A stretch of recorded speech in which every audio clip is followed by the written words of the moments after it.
2 years intermediate complete చేసుకున్న student BTech లెక్ enter అవ్వాలనుకుంటే if in case software side వెళ్ళాలనుకుంటే ఆ స్టూడెంట్ కున్న మెయిన్ డౌట్ ఏంటంటే సిఎస్సి బెటరా, సిఎస్సిలో స్పెషలైజేషన్ బెటరా, లైక్ ఏఎంఎల్ కానీ, డేటా సైన్స్ కానీ, మిషన్ లెర్నింగ్ కానీ, ఇన్ఫర్మేషన్ టెక్నాలజీ కానీ, సో ఇలా చాలా ఉన్నాయి.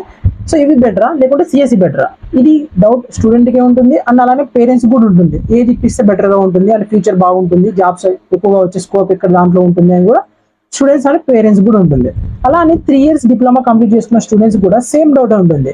వాళ్ళు డిప్లొమాలో సిఎస్సినే చేసింటారు, బట్ ఇప్పుడు బీటెక్ వెళ్ళేటప్పుడు స్పెషలైజేషన్ సైడ్ ఇంట్రెస్ట్ చూపిస్తారు. అసలు ఎందుకు ఇలా సిఎస్సి నుంచి స్పెషలైజేషన్ రావడం జరిగింది, ఇలా మనం ఇక్కడ స్పెషలైజేషన్ తీసుకోవడం వల్ల యూజ్ ఏంటి, ఏమైనా జాబ్ వేరియేషన్స్ ఏమైనా ఉంటాయా ఫ్యూచర్లో, లేకుంటే ప్లేస్మెంట్స్ టైంలో ఏమైనా వేరియేషన్ ఉంటుందా కాలేజెస్లో అని చెప్పేసి చాలా మంది స్టూడెంట్స్ అండ్ పేరెంట్స్ కూడా ఉంటుంది సేమ్ డౌట్ అనమాట.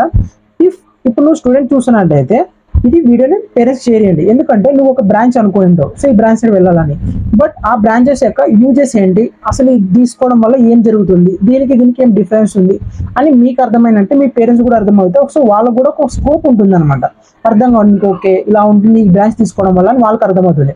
అలానే ఎవరైనా పేరెంట్స్ చూస్తున్నట్టయితే మీ స్టూడెంట్స్ కూడా షేర్ చేయండి, మీ పిల్లలు కూడా షేర్ చేయండి, ఎందుకంటే సో మీరు ఇప్పుడు చూసేది వాళ్ళు కూడా ఒకసారి షేర్ చేసినట్టయితే వాళ్ళు ఇది ఒకసారి చూస్తే వాళ్ళ ఫ్యూచర్ కూడా వాళ్ళు ఒకసారి డిసైడ్ చేసుకోగలరు. ఎందుకంటే వాళ్ళ ఫ్యూచర్ అనేది ఈ బ్రాంచ్ తీసుకుంటే ఎలా ఉంటుంది, ఈ బ్రాంచ్ సైడ్ వెళ్తే ఎలా ఉంటుంది, సో నాకు జాబ్స్ ఏమైనా వచ్చే అవకాశం ఉందా అనేది కూడా వాళ్ళకి బాగా అర్థమవుతుంది. కాబట్టి సో వీడియోని ఏమాత్రం స్కిప్ చేయకుండా ఎండ్ వరకు అయితే చూడండి. మనం క్లియర్గా ఈ వీడియోలో అయితే డిఫరెన్స్ ఏంటి, అసలు ఈ స్పెషలైజేషన్ కాన్సెప్ట్ ఎందుకు తీసుకోవడం జరిగిందని కూడా దాని గురించి క్లియర్గా మాట్లాడుకుందాం. నేను ఇలాంటి మరిన్ని వీడియోస్ అనేవి చేస్తూ ఉంటే మీ వరకు వీడియో రావాలనుకుంటే వెంటనే మన ఛానల్ని సబ్స్క్రైబ్ చేసుకొని పక్కన ఉన్న బెల్ ఐకాన్ అయితే క్లిక్ చేసి నోటిఫికేషన్ ఆన్లో పెట్టుకోండి.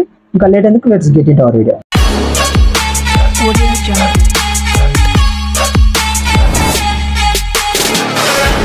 మీకు వీడియో క్లియర్గా అర్థం కావడం కోసం వీడియోని మనం 3 పార్ట్స్గా డివైడ్ చేసుకుందాం. సో ఫస్ట్ పార్ట్లో వచ్చేసి what is the difference between CSC and specialisation గురించి అయితే మాట్లాడుకుందాం. అండ్ సెకండ్ పార్ట్ లో వచ్చేసి రియాలిటీ ఆఫ్ స్పెషలైజేషన్, అసలు ఈ స్పెషలైజేషన్ అనే కాన్సెప్ట్ కాలేజెస్ లో ఎందుకు ఇంట్రొడ్యూస్ చేశారు, అసలు ఈ కాన్సెప్ట్ వల్ల యూజ్ ఏంటి అని మనం సెకండ్ పార్ట్ లో మాట్లాడుకుందాం.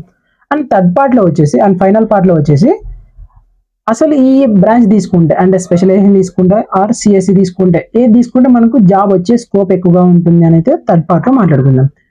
3 parts గురించి అయితే దాని తర్వాత ఒక డిస్కస్ చేస్తూ వెళ్దాం. సో ఫస్ట్ పార్ట్ చూసుకుంటే ఫస్ట్ వచ్చేసి what is the difference between CSC and specialisation. మీకు ఈ కాన్సెప్ట్ అనేది క్లియర్ గా అర్థం కావడం కోసం ఒక ఎగ్జాంపుల్ తో ఎక్స్ప్లెయిన్ చేస్తా. 2 ఫ్రెండ్స్ ఉన్నారు అనుకుందాం, ఒక ఫ్రెండ్ వచ్చేసి సిఎస్సి తీసుకున్నాడు అండ్ ఇంకో ఫ్రెండ్ వచ్చేసి స్పెషలైజేషన్ లో ఏదో ఒక బ్రాంచ్ తీసుకున్నాడు, ఏఎంఎల్ కానీ, డేటా సైన్స్ కానీ, మిషన్ లెర్నింగ్ కానీ ఏదో ఒకటి తీసుకున్నాడు అనుకుందాం. ఫస్ట్ వీళ్ళిద్దరికి అనేది సబ్జెక్ట్స్ అనేవి ఏ రకంగా ఉంటాయి అండ్ వీళ్ళిద్దరికి నాలెడ్జ్ డిఫరెన్స్ అనేది ఎలా ఉంటుంది, ఇంటర్వ్యూకి వెళ్ళేటప్పుడు ఎటువంటి డిఫరెన్స్ అనేది వీళ్ళిద్దరు